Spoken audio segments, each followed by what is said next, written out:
Telltale's The Walking Dead Season 2 is the successor to Telltale's wildly popular first installment of the series.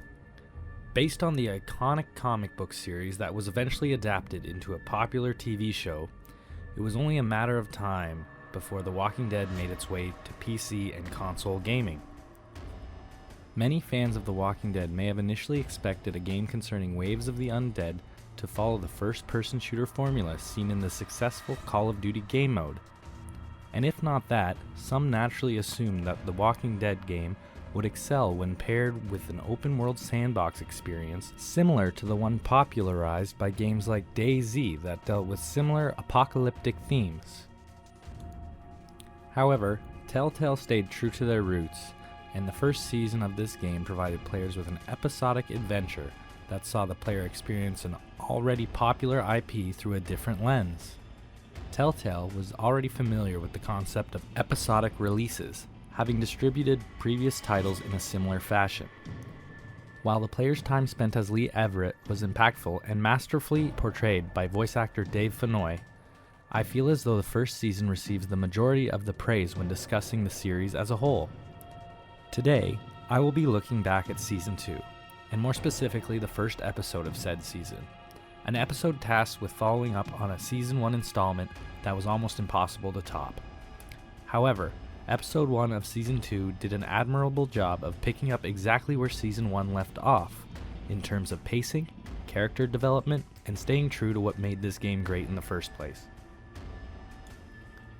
Additionally, I feel as though Season 2 is often overlooked when discussing the franchise's success. Besides being a unique episodic experience with an interesting cel-shaded artistic style, the success of these games can be attributed to the impact and weight of the choices the player makes throughout the game. Players can thus experience different outcomes across multiple playthroughs. This eliminated instances of players feeling as though they were being brought on an on-rails experience where player choice and performance did not impact or differentiate their playthrough from someone else's.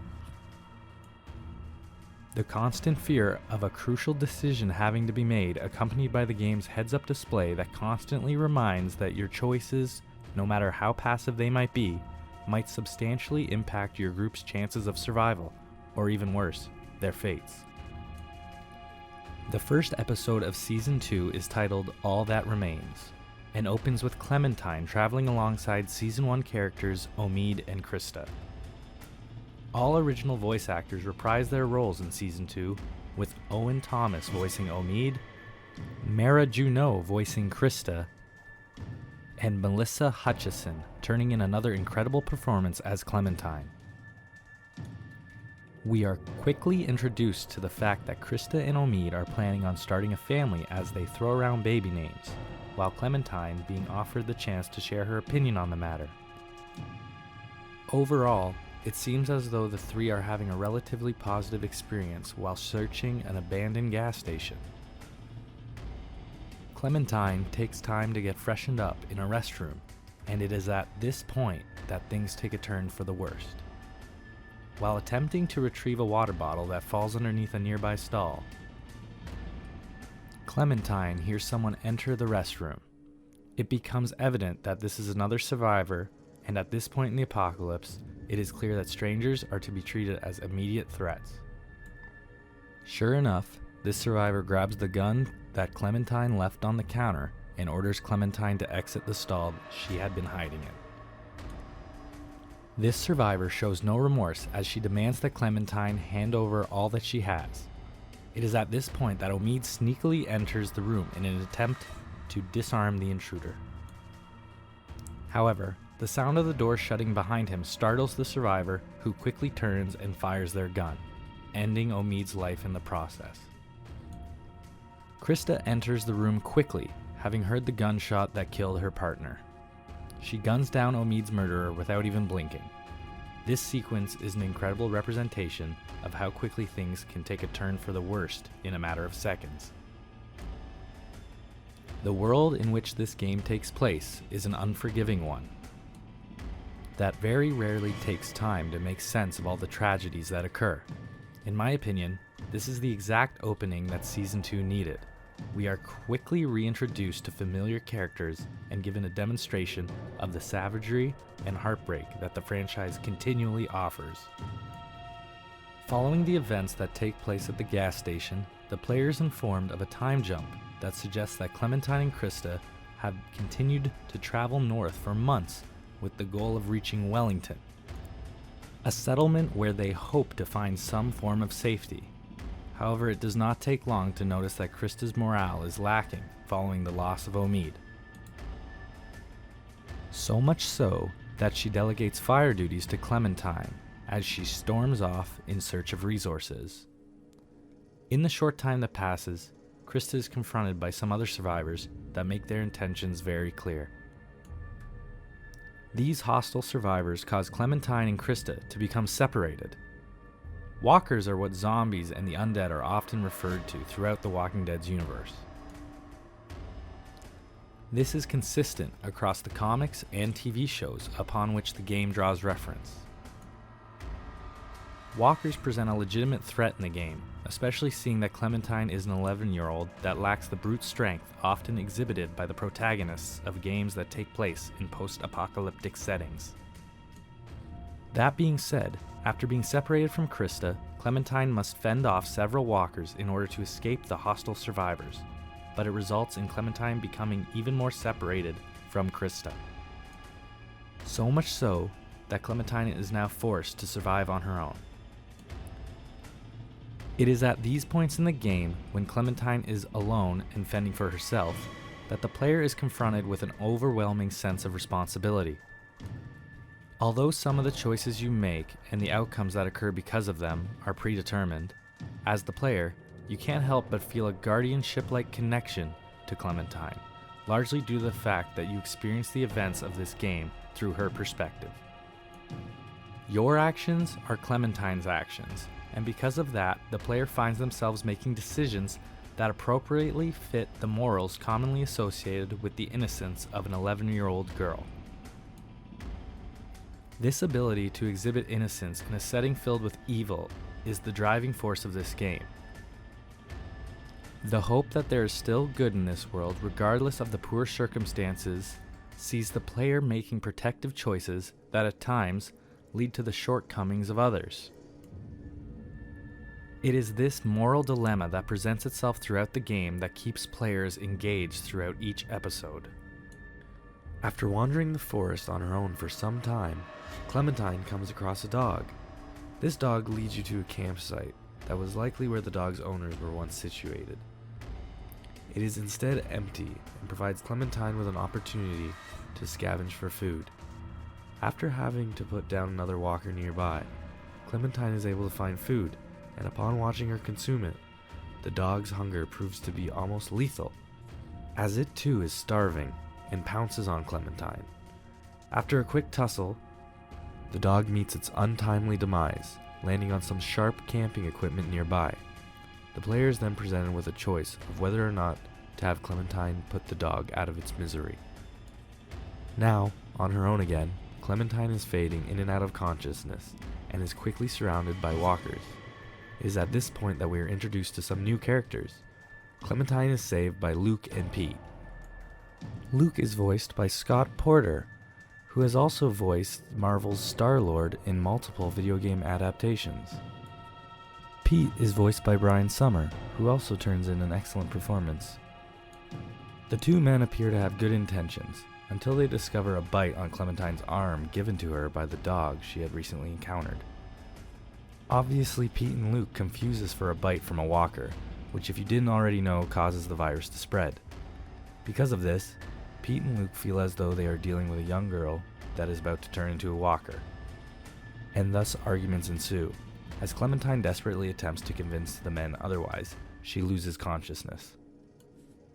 Clementine awakes to a group of people arguing, and we are briefly introduced to other members of Luke and Pete's group.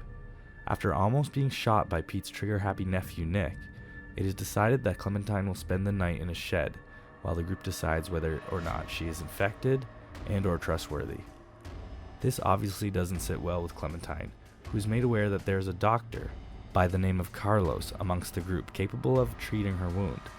Instead, Clementine is forced to take matters into her own hands and escape the shed through the use of a hammer and some loose boards. Clementine makes her way into the house in which the group is stationed. After getting inside, she is able to avoid detection, but accidentally walks in on Carlos's daughter, Sarah, who is in the middle of reading a book. Sarah does not appear to be very startled by the presence of Clementine, and instead wishes to befriend Clementine. Clementine appears to be thrown off by Sarah's overwhelming friendliness, and this can likely be accredited to the fact that these two girls, although they might be close in age, have experienced two very different worlds so far. Sarah, having been sheltered by her father so far, interprets the world around her in a completely different way than Clementine, who has been hardened by the world around her, and has witnessed just how cruel the outside world has become. After befriending Sarah, Clementine is given some medicine, and after obtaining a needle and some bandages, returns to the shed, all while continuing to avoid detection.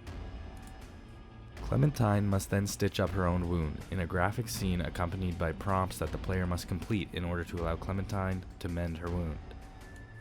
It is moments like these where the player is given direct prompts in order to carry out visually disturbing actions that again reinforce the responsibility the player has for Clementine.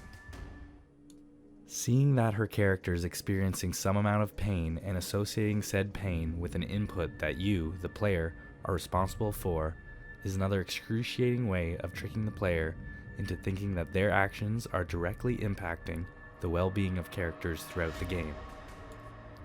After this hard-to-watch sequence, Clementine is attacked by a walker that manages to get hold of her through the same corner of the shed that she used to escape. Clementine manages to fend off this walker by using the environment to her advantage and making use of the tools and gardening utensils found throughout the shed. The group eventually checks on Clementine and discovers what she has been through. After seeing this, some of them show little sympathy, accusing her of stealing medicine and completely ignoring the fact that she had just endured a near-death experience while exiled within the shed. Regardless, the group allow Clementine to stay in the house for the remainder of the evening. Clementine is informed that Pete and Nick are going on a fishing trip in the morning and that she is invited to join. But not before being grilled by Carlos, who fears for his daughter's safety with Clementine around. A pregnant member of the group named Rebecca also voices her displeasure with Clementine's presence in the group. Eventually, the sun rises and Clementine joins Nick and Pete on their fishing trip. This fishing trip, like many other things in this world, doesn't go to plan. The group comes across dead bodies that were not killed by walkers, but by gunshot wounds, suggesting that a hostile group might be nearby. One of the wounded victims is still breathing, but looks familiar. Clementine soon realizes that this is one of the thugs that confronted Krista in the forest earlier on in the episode. Clementine demands answers concerning Krista's whereabouts, but is interrupted by Pete and Nick, who are both being overwhelmed by walkers. It is at this point that the player is confronted with their first seemingly significant choice of the season. Have Clementine run to the aid of either Nick or Pete. The episode concludes once your choice is made. The end of the episode is accompanied by a television-esque sneak peek of the next episode, where the player is given an idea of how impactful their decision might have been. Once again, Season 2, Episode 1, titled All That Remains, does an incredible job of establishing new characters and new problems, all through the eyes of a young Clementine. The episode sets the stage for a new season full of new threats and difficult choices to be made. It does a great job of presenting the player with intense moments, with strong dialogue taking place in between said moments. It is the exact type of episode needed to follow up on the critically acclaimed first season. Thank you so much for watching. Be sure to like and subscribe. Leave a comment down below letting me know what type of content you'd like to see covered next on the channel. Have a great day.